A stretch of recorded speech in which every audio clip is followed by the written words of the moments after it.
პირველ საწყის ეტაპზე, როდესაც აი ეს მოგზავნილი ხალხი საკნიდან, აი მოგზავნილ საკანს ვეძახი, ხო იცი სპეციალურად მოგიჩენენ ვიღაცას, რომ იმან დაგაშინოს რაღაცა იქ ფიზიკური ანგარიშსწორებით და მივიღე ეს მუქა რაც ოღონდ აბსოლუტურად დიპლომატიურად დავტოვე ის საკანი, ანუ გამომაძევეს თან ოღონდ გონიათ რომ ძალიან დამსაჯეს და აი ამ შემთხვევაში ვიყავი, ნუ რა ვინო მიწღენ ზედმეტი ამბიცია არ მაქვს და მით უმეტეს მედიცინაში, აი რაღაცა ხო იცი ფსიქოლოგი რო აკვირდება პაციენტს.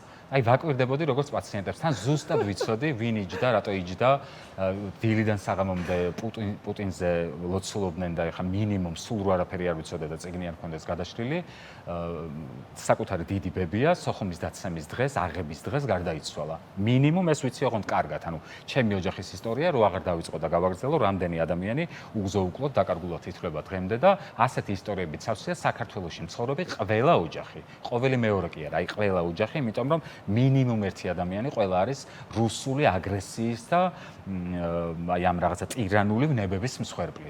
და აქედან გამომდინარე, ნუ ეს გასაგები იყო, რატომ აყურებინებდნენ, რომ მე ამაზე მე უნდა მეჩხუბა, ან ხვეწრამუდარის რეჟიმში რომ ჩამირთეთ TV პირველი, ჩამირთეთ ფორმულა, მაჩვენეთ რა ხდება ქვეყანაზე და მოკლედ გამომაძევეს და გადამიყვანეს და რომ გადამიყვანეს, იქ უკვე რაღაცა ეს ისტერიული შემოტევა მქონდა, რომ წიგნი და მე არ მიყვარს ზოგადად რაღაცის გადასაფარად რაღაცის კეთება და მივხვდი რომ ჯერ ერთი ისედაც სწრაფი თვალი მაქვს, მე გონებრივადაც ხარტი ვარ და აი რაღაცა რუტინა ასე დავაგდა, რომ იმ მომენტში იყო ბევრი წიგნი, იყო დეფიციტი თაბახების და ამაზე მუდმივად წუწუნებდი, რომ აი ახლა ბიკას რო გაუგზავნო წერილი, აი მოგლეჯილ თაბახზე როგორ, იმიტომ რომ კიდევ ერთი ნახევარი მჭირდება ვიღაცისთვის, მე რიგლიკასაც მინდა მივწერო გუნცაძეს, მე მოიცა ელენე ახლა, ანუ სულ მქონდა ესეთი მომენტი, რომ აი ვიღაცისთვის ხმა უნდა მიმეწვდი და გარდა იმ, ანუ გიორგი ახობაძემ მითხრა, ჩვენო წერდით და 2 დღე ვერ წეროსა ნიკუშა დაჯდებოდა და უცებ ხო, ეს მოდის. და რას ვიცი, რომ აი მათედან ახლა გამოაწყობდა ამ თემასთანაც რო ასე დავაკავშიროთ, ხო. გიორგი, შენ ექიმი ხარ, ნიკა ჟურნალისტი, ახსნადი ეგა. კი, ახსნადი, ნამდვილად აი მათედავიზისადმი სოლიდარობაში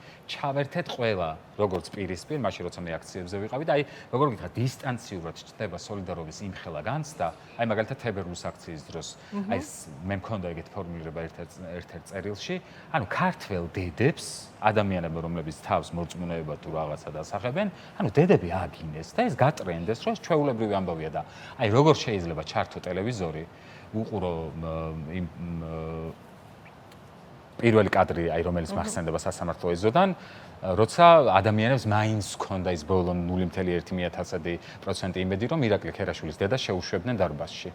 დამთავრდა, ანუ წითელი ხაზი კი არ არის, აი სისტემის ამორალობის ზედაზღვარია, სადაც ამორალობაზე უფრო ცუდი სიტყვა აღარ არსებობს და ანუ შოკში ჩავარდი. მე იქ უყურებ, რომ აი ეს ოჯახის წევრების გარდაცვალება, ანუ რანაირად შეიძლება იყო ადამიანი გულგრილი, როცა ადამიანი ამბობს ფრაზას, ცხოვრების მთავარი პაციენტზე ზრუნვის საშუალება არ მომეცით. ანუ გიორგი ახობაძის ხო, იქ როგორ შეარბენინეს ზურაგირჩი ჯაფარიძე, იქ ანუ ადამიანი, რომელსაც გულზე ხელი არ დაუდიაო ის სიტყვები იყო, ანუ უბრალოდ ანუ ეს ადამიანები, ანუ ამ ადამიანებს ყველაზე ძვირფასი ადამიანები წაართვეს, ანუ ეს ხო წაართვა რეჟიმა და ამ დროს როგორ შეიძლება შენ არ მოგინდეს, ანუ ბუნებრივად შენი, აი რაღაც ხო იცი მეტრონომი რო კარნახობს მუსიკოს იმ რიტმს, რომლიდანაც არ უნდა ამოვარდეს. აი გულისცემა კარნახობს, რომ შენ ახლა უნდა ადგე და წერილი უნდა მიწერო ოკმელასთვის გასაგზავნი წერილი მივწერე ოკმელას მეუღლეს და რაღაცნაირად აი რაღაცა ოკმელასადმე ხმის მიწვენის სხვა პერსპექტივა არ მქონდა, ან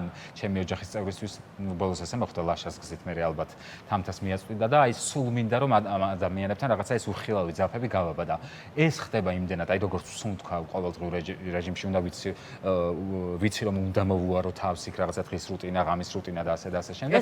ხო, აი ეს წიგნები. ყველაფერი ვიცი. გიორგი ახობაძემ ჩაგიშვა. ხო, ის მახსოვს რომ ამბობდა რომ მართლა ესე იგი. ისეთი პედანტი არის, ისეთი მოწესრიგებული არისო, მაგის შიშით აღარ ვიყავითო კამერაში, ანუ აი ერთ ჭიქას ვერ გადადგამ თუ ნიკუშის. ანუ აი მეოთხეც ვიკავებდი, ვიკა ის თუ არის რაღაც. აი მეოთხეც ვიკავებდი. აი ეს პოზა მართლა სწორად გააკეთა ჩემი პაროდია, ანუ მართლა სულ ვიყავი მზა. ოღონდ იმას კი არ ველოდებოდი ახლა კარს გახსნიან და ვინმე სადმე გამიშვებს. არა. უბრალოდ აი როგორ გითხრა, აი დღეს ვთქვი ესეთი რამ, რომ ანუ პატიმრად არ მიგზნია თქო თავი არასდროს თქო და დაუბრუნდები იმას, რას ვაკეთებდი იქ.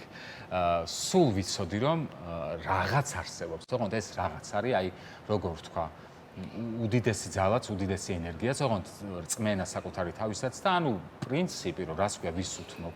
ანუ მე არ გავუზრდივარ ისე არავის, რომ მიუხედავად იმისა, რომ დროს ვთქვი, რომ დედაჩემს მე არასდროს დედაჩემს გონებოდ კარგი ჩემზე მართლა არ მაქვს მოსმენელი. ანუ შენ რო გეკამათებოდი, აუცილებლად დედაჩემი მეტყოდა, რომ ანუ ვიკას რატო ეკამათე? ანუ ვიკას, რომელიც ესეთი ჰუმანურია, რომელიც ესეთი ანუ აუცილებლად მივიღებდი საყვედურს. დედაზე ხშირად ლაპარაკობ. კი, ეს ხო, იმიტომ რომ რაღაცნაირად მინდა რომ ეს გამოჩნდეს, იმიტომ კი არა რომ რაღაცა მართლაც რაღაც განსაკუთრებული და ძალიან დიდი პატრონი. მართლაც საოცარი ადამიანია დედაშენი. ჩვენ მეგობარია უკვე მინდა გითხრა. ყველა დედას მინდა მიუძღვნა უდიდესი პატივისცემა. კიდევ ერთი დედა